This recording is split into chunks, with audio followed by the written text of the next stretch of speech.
I'm so excited about what we get to do. This is the time of our lives where we're about having 2020 vision for our future, to be super intentional about who we are becoming, to stand beside gladiators, change makers, and movers and shakers to get there, and be held accountable to the man, the woman that we're becoming. This is that place where we have delicious, dynamic, courageous conversations. Yep, this is it. I love reading your comments. I love feeling your energy. I love hearing where you had a BOL, breakthrough out loud. I love hearing you say Yana, Y-A-N-A, you are not alone. I love this tribe.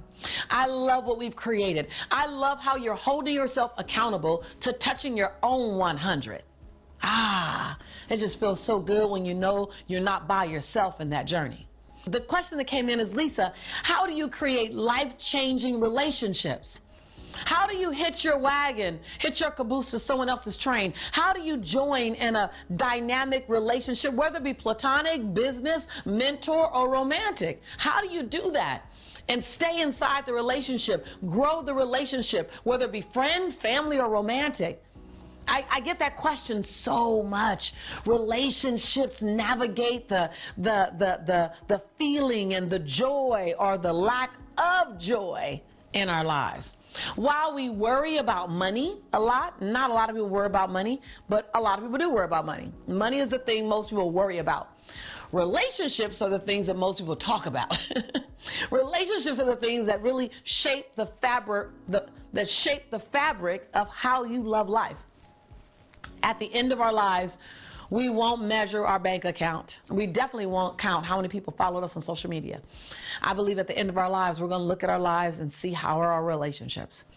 I want to share 3 tips for creating really life-changing, meaningful, memorable relationship and relationship experiences. Number 1, write this down. You want to be clear in what expectations you have. Every single relationship breakdown for me happened in the gray. I always say, when it's in the gray, I thought, you thought, you thought, I thought, we thought, and we're both wrong. Versus saying, here's my understanding. Here's what being in this relationship looks like to you. Here's what friendship looks like to you. I remember having a girlfriend, and for them, a friendship, a girlfriendship, was talking twice a week for about 30 minutes and just catching up and staying connected. For me, girlfriendship was about once a month. Yeah, once a month, maybe 20 minutes. And so we just kept, every time I talked to her, there was tension. She was like, hey, stranger. And I kept going, stranger, I'm not a stranger. I know exactly where I am.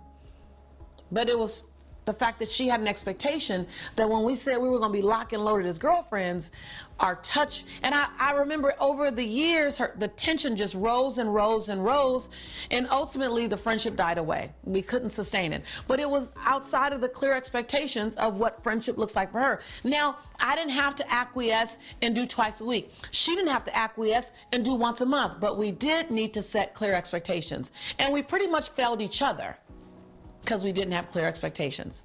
So the first thing in creating life-changing relationships is clear expectations, and not from a place of demand. Here's what I need, here's what I expect. So I want you to not be confused by the word expectations, because it's not as if you're going to make a demand. It's just, here's what friendship looks like to me. Tell me what it looks like to you, and let's find a place in the middle that allows us to dance together, right? Number 2, recognize that love is an open book test. And I want you to replace the word love as necessary. So respect, business partnership, recognize that it's an open book test, meaning most of us are walking around with our love book closed saying, I want you to guess what it looks like to make me happy. We do it all the time, especially women. Ladies, we just wear it out. We just like, he is not doing this, he's not doing that. And yet we haven't said what love looks like to us until we're angry. And then it comes out all funky and just like it absolutely like doesn't feel enrolling at all. What love looks like. I literally wrote a list recently of what being loved looked like to me. I didn't attach it to anyone. I just said, this is what being loved looks like to me. thinking about me when you're out, sending me a Bitmoji, doing something, acts of kindness for me, touching me randomly, like in a relationship, or even with my girlfriends, just grabbing my hand, holding my hands. I'm high kinesthetic, so touching me, just touching me, holding my hands, rubbing my back. Words of affirmation. What does being loved look like? And then I got very detailed, and I began to talk about knowing my favorite foods, knowing when I'm on the plane or when I've traveled a long time and I'm lonely, sending me a note saying just thinking about you. So I made a long list, 2 pages, of what being loved looked like to me. And then I began to share pieces of it to the people that it was appropriate to. And man, when I tell you, there are a couple of relationships in just the last 45 days after giving that to them, I'm seeing just little things that I go, that feels so good. How did they know? Oh, I told them what loving me looks like. So number 2, recognize that love is an open book test, even in family and in friendships, and most in romantic. And 3, how do you create life-changing relationships? Replace confrontation with carefrontation. So confrontation is an uncomfortable moment that needs to reconcile something that leaves everyone feeling grinded and attacked in some cases, and you're wondering what the outcome is going to be. When you have a confrontation, you need to reconcile a situation, but you don't quite know what the outcome is going to be. Carefrontation, write this down really fast. Carefrontation is going into an uncomfortable moment and you sandwich the discomfort with intention. So the first thing you say is, what I want to happen in this conversation is that we can leave locked and loaded on the same page. I value you, and you go into 3 things that you value, love, admire, appreciate about the person. What I value about you is the way that you've been so committed to me. What I love about you is the way that you're attentive to our children. And what I appreciate about you is how hard you grind to provide for us, the family, whatever. So you sandwich the difficult conversation with words of affirmation that let them know that you truly see who they are. They're not packaged, they're not fake, they're real. You also say on the front part, here's what I want to do at the end of this conversation. I want us to be on the same page. I want us to find a solution. I want to be your ride or die. I want whatever that is, high intention. Then the challenge. You present the challenge is, what would support me is, what will work better for me is, no buts. What will support me, what will work better for me is, and I need your support in.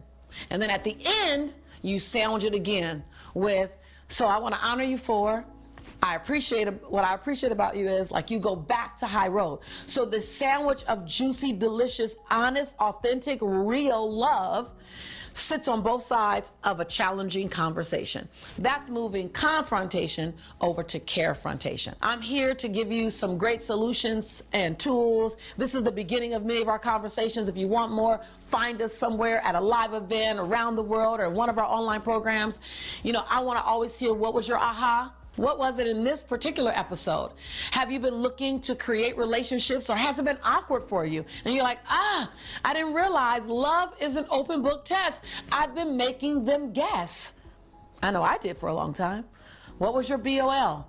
What was something you needed to hear today, right now, and you got your message based on that relationship you really want to work? If you haven't subscribed yet, what are you waiting on?